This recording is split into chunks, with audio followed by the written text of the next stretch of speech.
Hello, good evening. Welcome to Prime Business. Coming up, state of helplessness.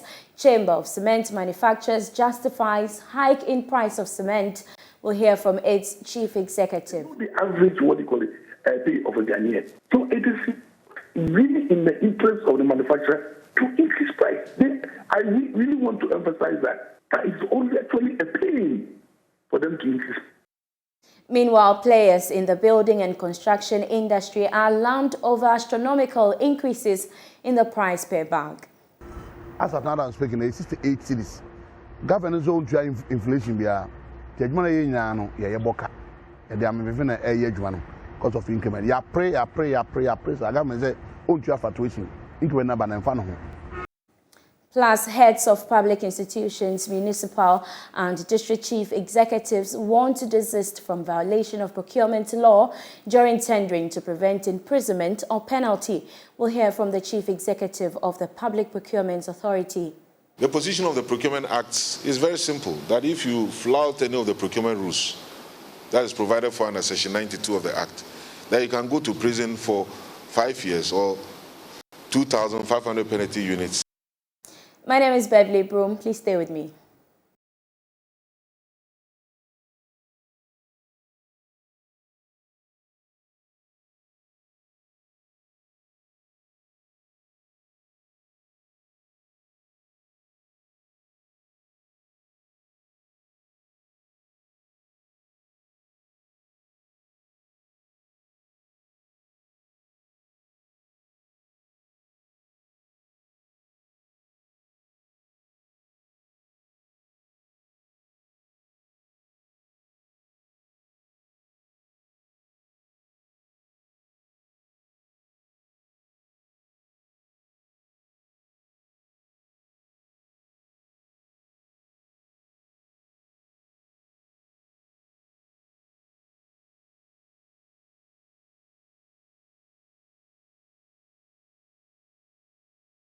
Let's settle for the details. The Chamber of Cement Manufacturers has justified its decision to increase cement prices, blaming the rate of depreciation of the cedi. Prices of the building material have finally gone up, with some producers selling a 50-kilogram bag at 73 cedis. Speaking on Business Live, Chief Executive of the Chamber of Cement Manufacturers, Dr. Dawson Amwa, says members are in a state of helplessness, hence the increase. In dollars, you pay import duty, port duties, dollars. It's like the list goes on. Levies are in dollars. So it is a dollarized, market that you really have themselves, to deal with. And meanwhile, cement after production is sold in city. So this is the situation that we must have here. And I need to stress that it's unfortunate. Manufacturers are not happy to increase price. They know it. Ghanaians are working there. Ghanaians need to build. They know Ghanaians. They know the average, pay of a Ghanaian. So it is really in the interest of the manufacturer to increase price. I really want to emphasize that it's only actually a pain for them to increase. But if the situation is unbearable, the situation is something that they can contend with. Come to talk about production cost. Come to talk about protecting employment. Come to talk about, margins. Then they are compelled to do it. So that's the situation at hand I can confirm. Meanwhile, players in the building and construction industry in the Ashanti region have raised alarm at the recent hike in the price of clinker cement. Between March and July, the building material sold between 45 to 60 cedis, but selling at as high as 80 cedis in some parts of the country. Prospective homeowners says the trend will curtail their plans of putting up their buildings. Here's a report. Anthony Agbolo has worked as a mason for over 6 years. To get a job done, he visited the market to purchase a bag of cement. He is, however, angry at the current price. Last week it was cement. Cement it was 57 Ghana cedis, And our we are cement is here, 65 Ghana cedis. More increasing for almost over 8 cedis. So receipt in this receipt as evidence. Oheneba Inti is a site engineer. With decades of experience in the construction industry, he worries about the consistent increase in the price of cement. There has been little support from the government to cushion industry players.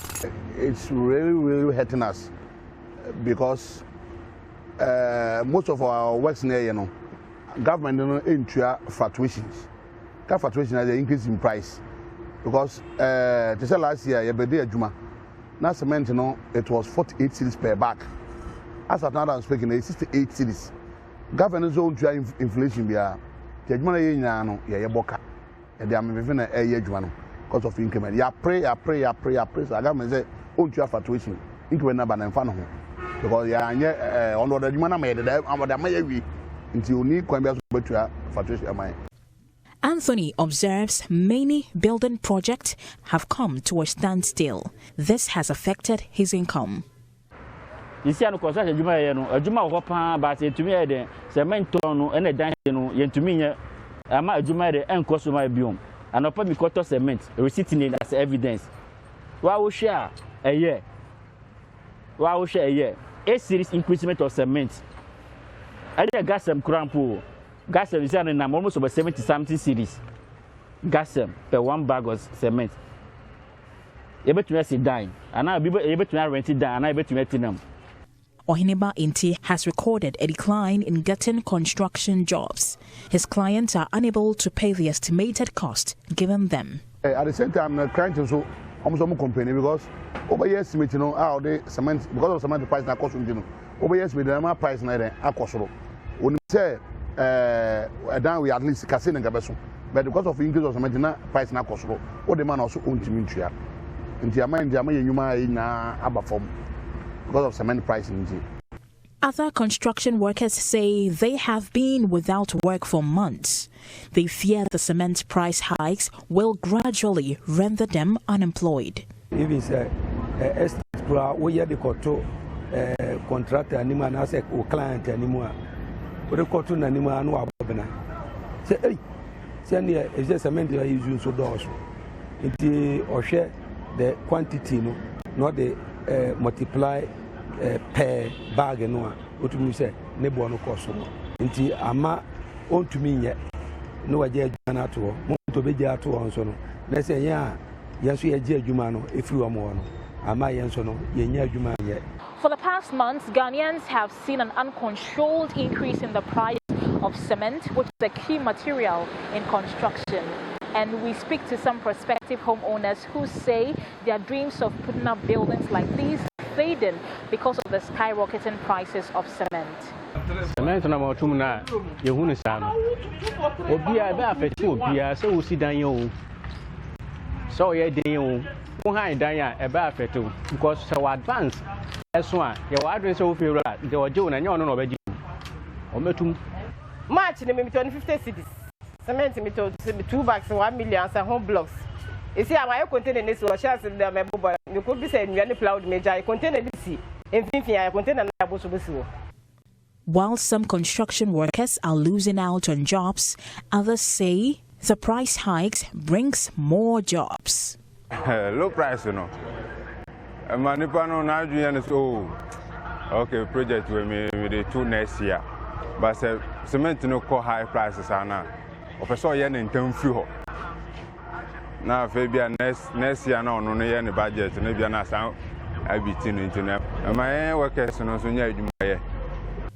Construction workers and prospective homeowners may have to brace themselves up as the continuous increase in the price of cement affects the cost of other building materials. For Joy Business, Mona Lisa Frimpong reporting. The Chief Executive of the Public Procurement Authority, Frank Mante, is warning heads of public institutions, municipal and district chief executives, as well as procurement directors, to desist from violation of the procurement law during tendering to avert imprisonment or penalty.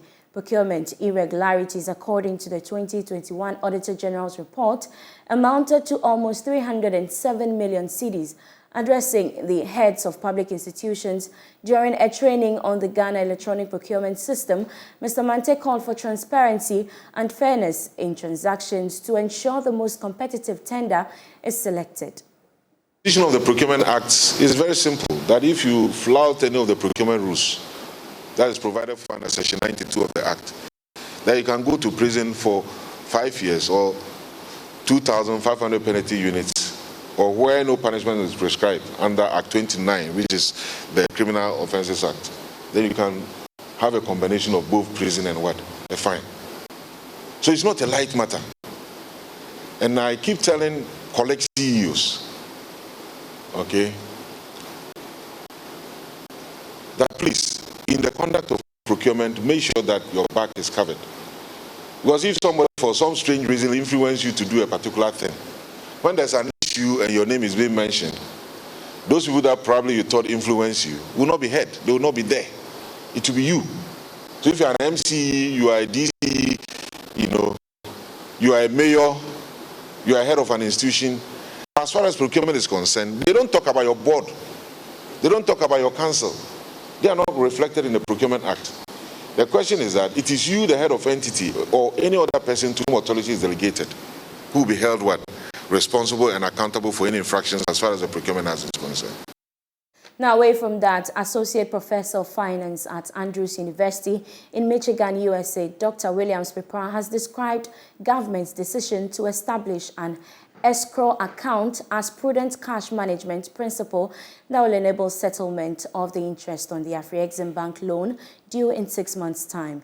The Ministry of Finance has decided to set aside $37 million of the $750 million loan to pay the lender when the loan is due, a move that the ranking member of the Finance Committee has described as illegitimate. Dr. Pepra tells Joy Business that the government did nothing wrong by establishing the escrow account. The government of Ghana's decision to establish an escrow account of $37 million at the back of the loan which has come from Afrexim Bank is a prudent measure. What I notice government doing is to make sure that they're able to manage its cash flow situation, especially at this time that we are, as Ghana as a country, is having challenges with foreign currency, especially with the dollar. This arrangement is to assure Afrexim Bank that Ghana government is not going to default on the interest payment, which is going to be due in the next 6 months.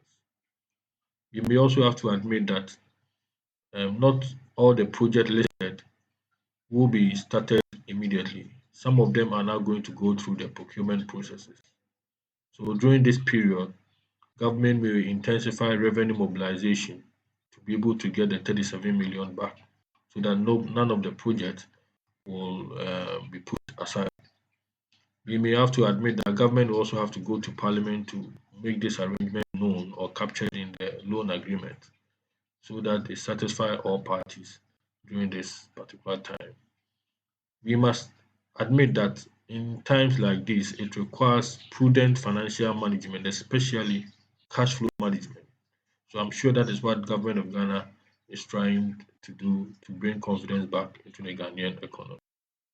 That was Dr. Williams Pepra, Associate Professor of Finance at Andrews University in Michigan, USA. Now, Witties Ghana, a hygiene-oriented company, has reiterated its commitment to continue producing quality products for consumers. According to the company's Managing Director, Esther Edu, her outfit is working to improve to attain the highest position in the market. Speaking to Joy Business at the launch of their new product, Clinell Universal Wipes and NanoTouch Continuous Self-Cleansing Surfaces, she called for a closer relationship and collaboration between the brand and its customers to strive for the growth of the business in all aspects.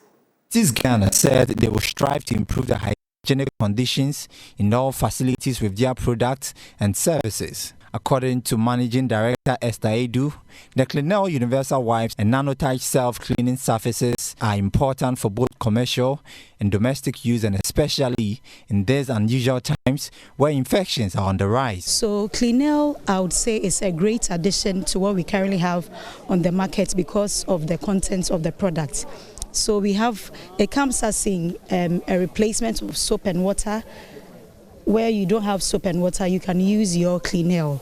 And secondly, Cleanel Cleanel Universal Wipe comes in different sizes. So we have the ones for hospitals, ones for your individual use, and a whole lot. So they are products that I would say that it's very extensive in use when it comes to prevention of infections. Okay. Cleanel can be used on all equipment without causing any harm to the equipment.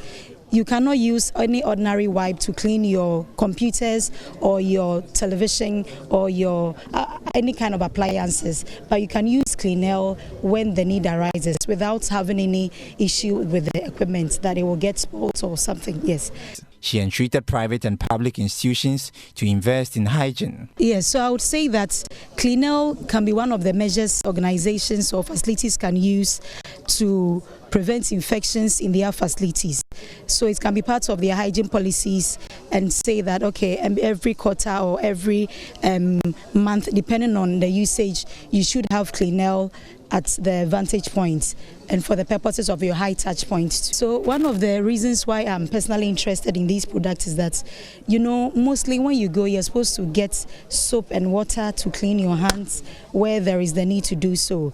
But you go to most of these public spaces and you don't have such amenities there or such resources. So with your Cleanel, you can just pick it up and then wipe your hands for the antibacterial hand wipes, or where you need to use it for your equipment, you can just pick it and use that. The Cleanel Universal Wipe is a multi-purpose single-step detergent and a disinfectant wipe ideal for use on surfaces and non-invasive medical devices. It is an infection preventive product with properties of near neutral pH formula, which ensures exceptional material capacities. Meanwhile, NanoTouch turns high traffic touch points like door handles, elevator buttons, and counters into clean surface by constantly killing bacteria and virus using the latest oxidation process rather than the use of toxins, diluted poisons, or heavy metals.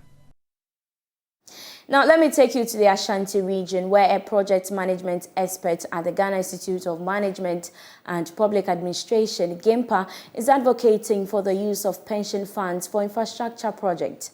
Professor Martin Morgan Tully observes the use of foreign loans for such purposes comes with unfavorable conditions. He spoke at the 11th Sustainable Education and Development Research Conference 2022 in Kumasi. About $44 billion infrastructure gap, and we need the funding to do so. When we go for loans and things like that to fund infrastructure, it comes with a lot of conditionalities. So one of the ways we need to start thinking is what funding or funds exist domestically that we can access. And one fund we've always referred to is our pension funds. We say we sit with a current pension fund of about $22 billion cedis. How can we access some of that funding to fund our infrastructure needs, for example? And that is where we emphasize that having some innovative infrastructure financing,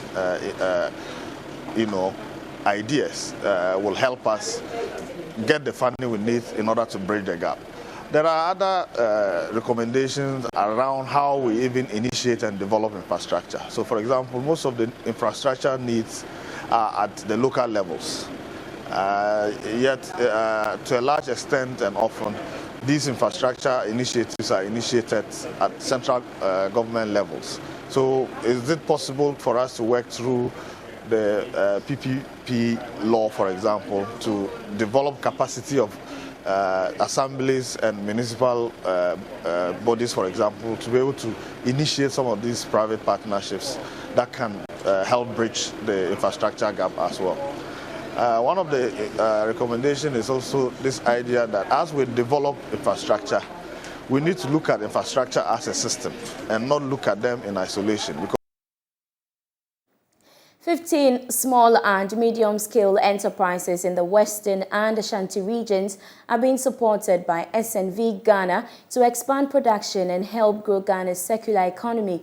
Each of the winning businesses under the Green Innovation Challenge will receive a matching grant of up to 25,000 euros with technical and operational support to make them investor-ready. There's more in the following report. The program under the Ghana Economic Transformation Project will have a strong focus on Ghanaian export-oriented firms, female-owned enterprises, companies owned by persons with disability, and youth enterprises. These should fall within the small and medium enterprise category. The project disbursed 28.7 million Ghana cedis to more than 370 SMEs between September 2021 and March 2022, with 158 women-owned businesses as beneficiaries. However, 38 million Ghana cedis is earmarked for the expansion of the COVID-19 response grant. Daniel Owusu-Ansah is Deputy Regional Director at the Ghana Enterprises Agency. Our target, this grant target, is small and medium enterprises. Therefore, those enterprises that have the capacity to employ from 7 up to 100 is our target. It's a nationwide program. It covers everybody in the country can apply, provided you fall within the range what you have given, and you qualify. So the first one was successful. Based on that, the government gave us another funding to be given to others. So it was successful. About 400 small and medium-scale enterprises will benefit from the COVID-19 response grant to sustain and grow their business. Regional Manager for the Association of Ghana Industries for Ashanti and Bono regions, Thompson Apam Atibila, urged businesses to utilize the money effectively. When the COVID-19 broke up, it affected a lot of our companies. Most of them are AGI members. And when the first phase came, we saw the relief that it gave to most of the companies, especially the manufacturers in Ashanti. This fund is purposely for the improvement of business, not for personal uses. Some business owners spoke to Love News. Persons with disability, they are more productive. Yes, we are one son, Juma, yes, we are in Sufa, and Nipa, a bank prefer Obason was seno. You was our phone be brave or you book. Miankasa make us say no. Miss Omika movie. You can't microphone. Miss Omika who I mean, so fast already. Anita Sawajuga's report read to you. The Ghana Enterprises Agency, GEA, has been engaging interest groups in the Ashanti region on access to the COVID-19 response grant. The grant is to provide liquidity and support to enable SMEs adjust and grow out of the COVID-19 crisis in selected sectors of the economy. Here's a report.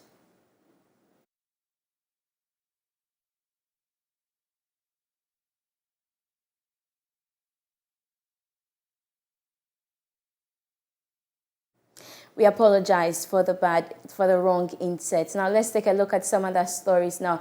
Now hundreds of commercial drivers in the Second D Takoradi metropolis of the Western region have benefited from free eye screening from the Driver and Vehicle Licensing Authority. The free eye screening is an introductory stage of the second phase of the eye test reforms introduced by the DVLA in June this year.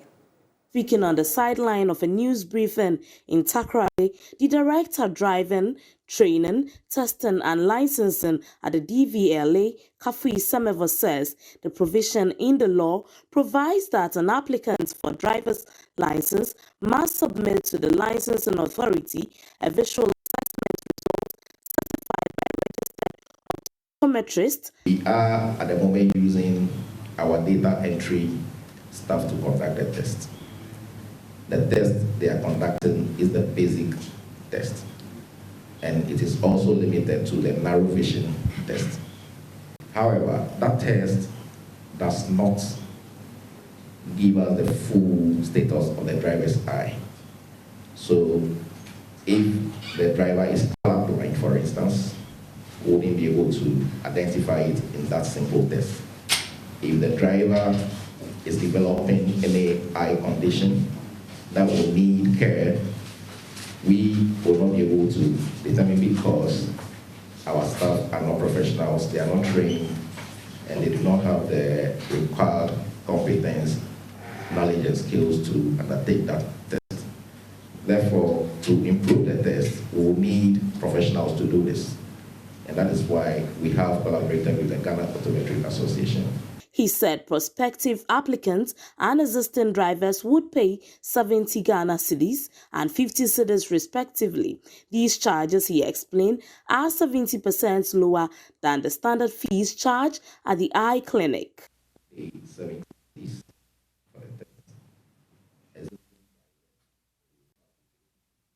Applicants that will have their licenses due for renewal will be required to undergo the eye test.